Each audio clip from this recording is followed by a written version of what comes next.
Tradisyonal na putahing bangus na may Chinese twist. Anta po kayo sa Midnight Express. At ang ating pambansang isda, pinalinamnam ng soy cake at mga black bean. Narito na si Micael Daes.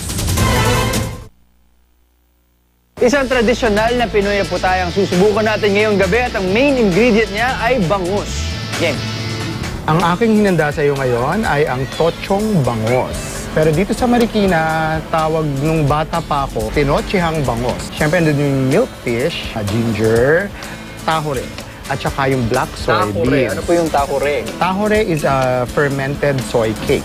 Original na Pinoy recipe ang tochong bangus. Pero may impluensya ito ng mga Chino dahil sa inihalo ditong tahure o fermented bean curd. Ito ay tokwa na ibinabad at hinaluan ng suka, toyo, paminta at ginger powder. Meron din itong tausi o fermented black beans na mula rin sa mga Chino. Pinaniniwala ang pinakamatandang pagkain gawa sa soybeans ang tausi dahil noong 165 BC pa lang ay ginagamit na raw ito sa mga lutuin sa South Central China.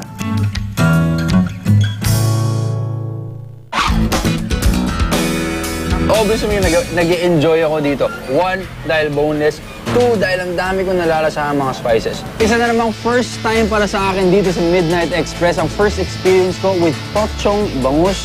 Sir Dennis, maraming salamat. Ako po si Micael Daes, this Midnight Express. Good night.